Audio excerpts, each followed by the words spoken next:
Fairuza Balk, a name that drifts by like a thin trail of blue smoke, mysterious, haunting, strangely beautiful. And then you see those turquoise eyes, deep, cold, yet carrying a sadness you can't quite name. And you immediately know this isn't an actress born for the spotlight. She was born to leave a mark.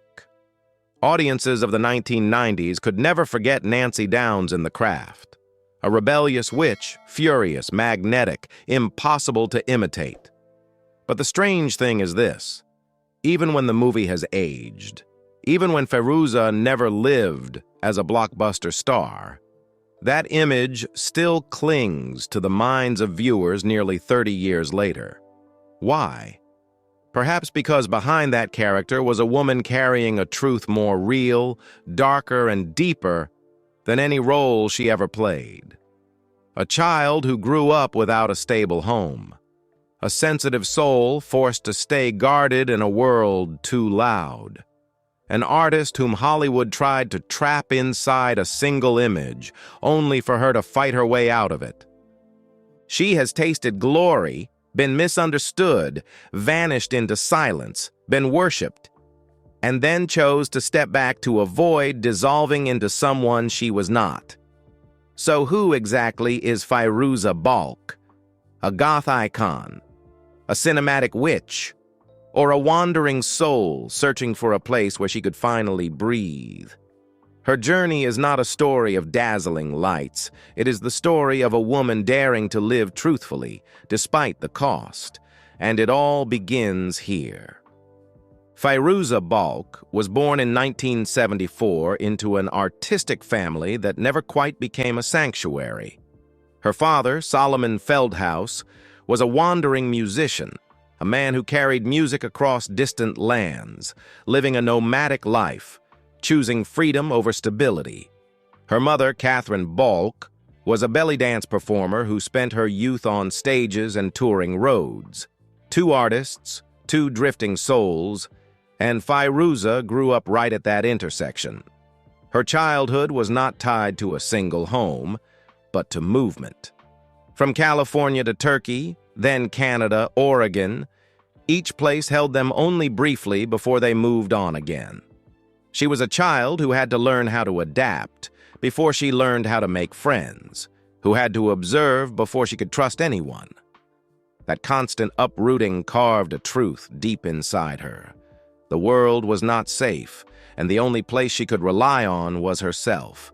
Those turquoise eyes, Fairuza is the name of that very color, seemed to hold their own story from the beginning.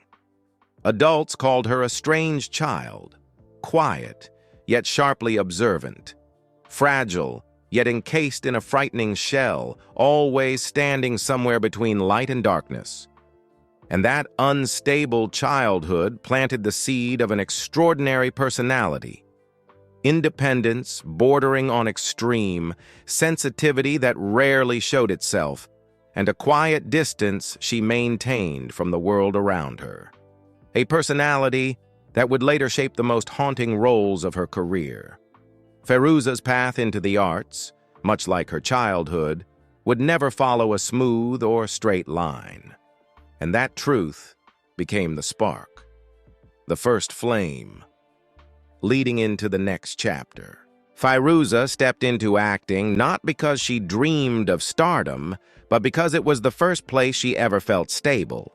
At just 6 years old, amid her parents' endless travels, acting appeared like an anchor, a space where she could stand still, be heard, and be truly seen.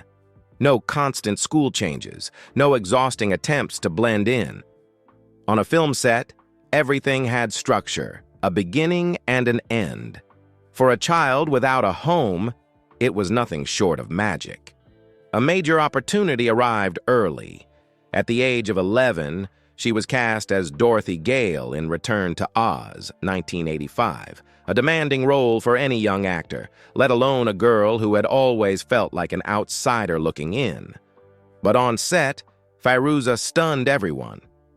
Those eyes, that fragility, that emotional depth. completely unlike the typical Hollywood child actors. She didn't act like a kid. She acted like someone who already understood what loneliness meant. The success of Return to Oz brought Fairuza's name into Hollywood, but it came with an overwhelming cost. Her childhood was no longer hers. Roles followed roles, trips followed trips, not because of her parents this time, but because of her career. She had to grow up faster, become tougher, act like an adult in a world where every mistake was magnified. And yet, in those very years, the artistic flame inside her ignited. Acting was no longer a refuge. It became the only language through which she could express the things life had never given her the chance to say. And from that flame, another journey began, the journey that would lead her to her true pinnacle. In the early 1990s, Fairuza Balk was no longer the young Dorothy from Return to Oz. She had quietly stepped into a new phase, where her real talent began to rise. After drawing attention with a series of complex teenage roles, she was cast in Gas Food Lodging, 1992, a small independent film rich with humanity. There, Fairuza transformed into Shade, a girl living in poverty in the deserts of New Mexico, innocent yet withdrawn, loving so intensely it almost hurt. This role carried her onto the award stage in the most natural way.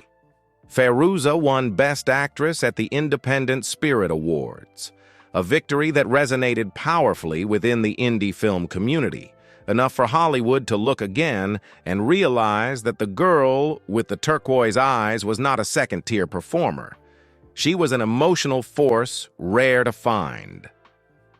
But her true peak arrived 4 years later, when she became Nancy Downs in The Craft, 1996, a performance that exploded on screen, as if written from the fragments of Fairuza's own life.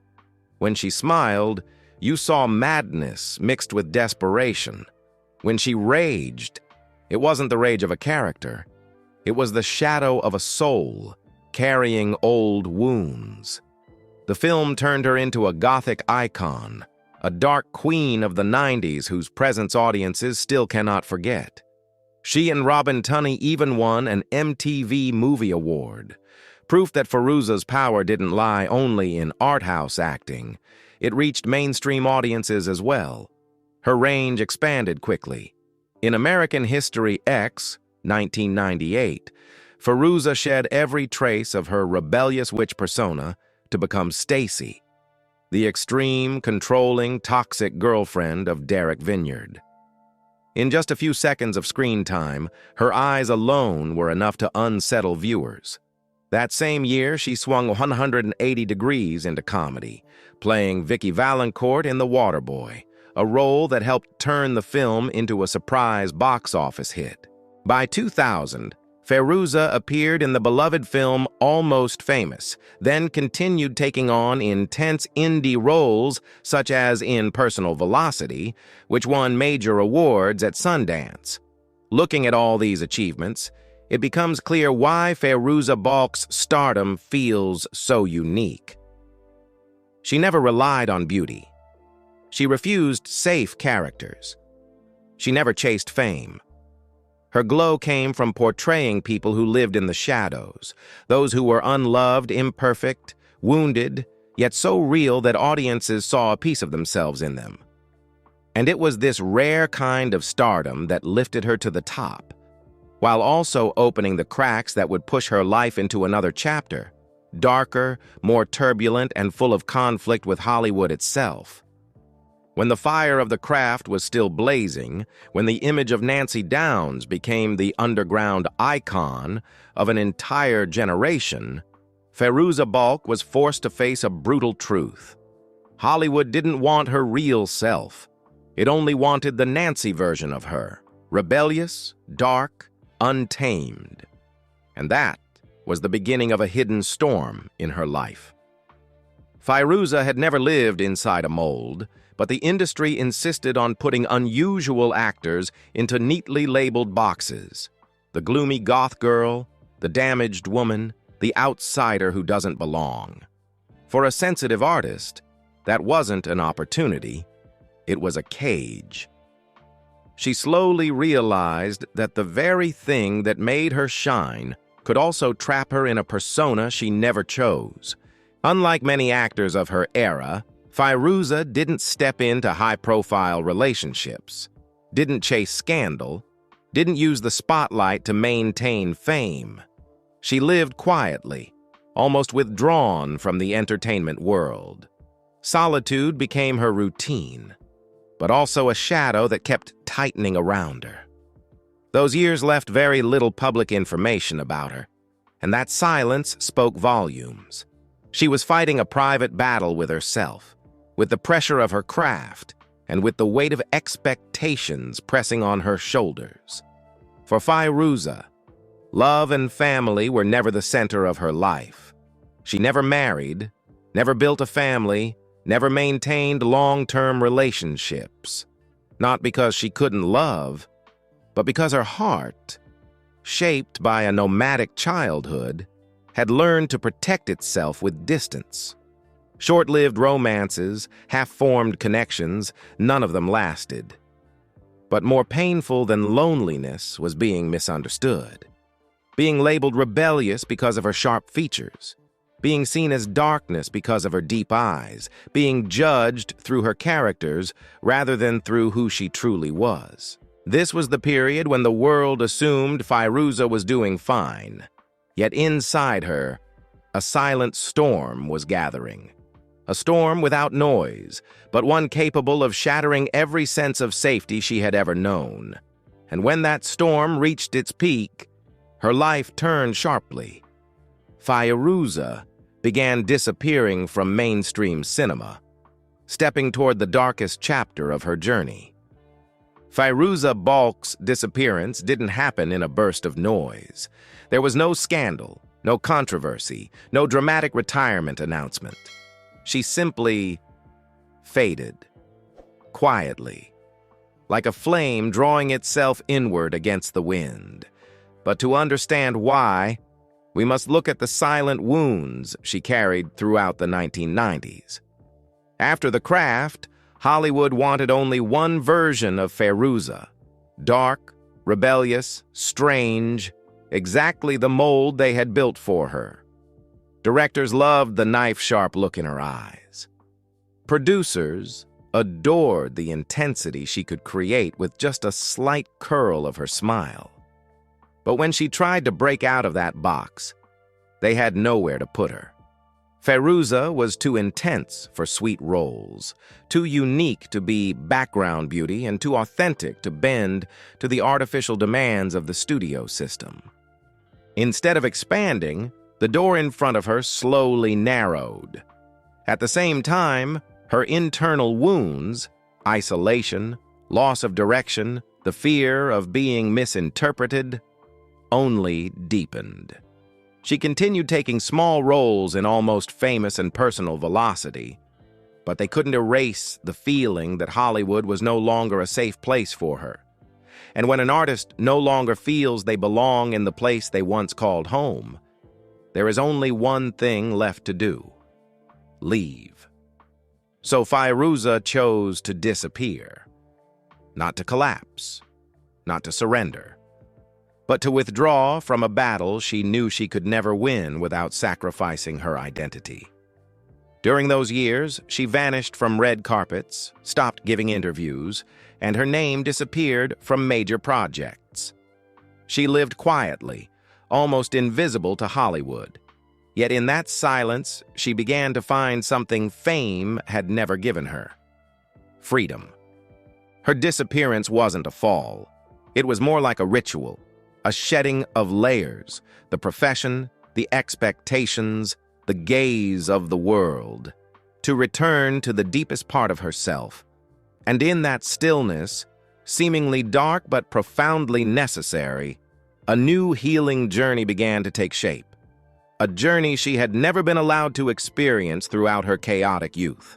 When Fairuza Balk stepped out of Hollywood's whirlwind, what awaited her was not the peace people imagined. What came first was a vast emptiness, so wide it forced her to stop and face herself, something she had never truly been able to do in the years before. No more roles to hide behind. No more film sets to keep her busy. No more characters to pour her emotions into. There was only the real Fairuza, with every scratch and every loneliness her career had carved into her. The emotional wounds, once pushed deep beneath the frantic pace of work, now began to rise to the surface. The feeling of being misunderstood, boxed into a stereotype, seen only as the characters she'd played. All of it left scars that were invisible, yet painfully real. And only when she stepped away from the lights could she finally hear the echoes of those wounds. But in that emptiness, Fairuza slowly began to reclaim herself.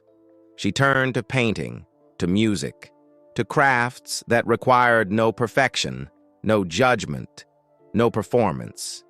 In a small room filled with canvases, brushes, and unfinished melodies, she created a world of her own.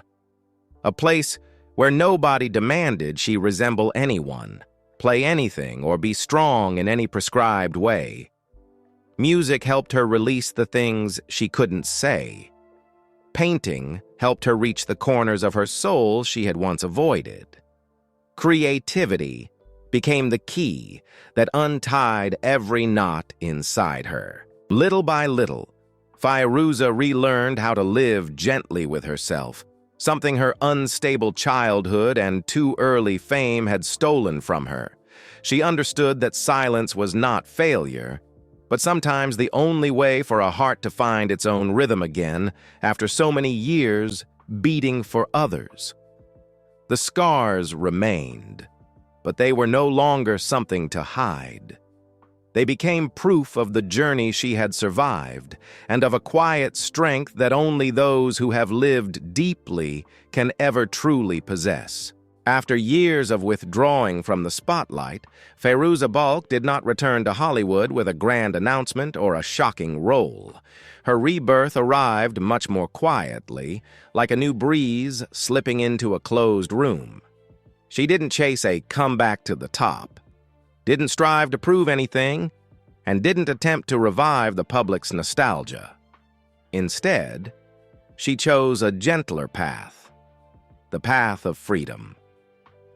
Fairuza began accepting small projects, roles that felt aligned with her own spirit, rather than the expectations of the market.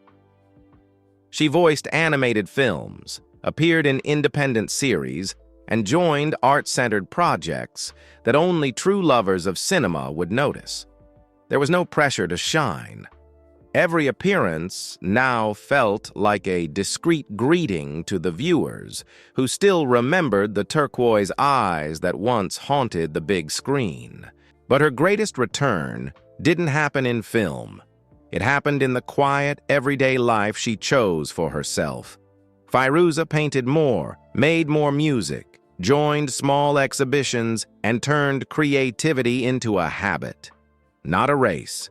In every brushstroke, every melody, people began to see an artist whose flame had never gone out, only hidden for a time so she could protect it. What's remarkable is that even without standing at the center of attention, Fairuza has become a symbol of resilience and self-possession for younger artists. They look at her and see another way of living, an artist who does not have to trade identity for existence.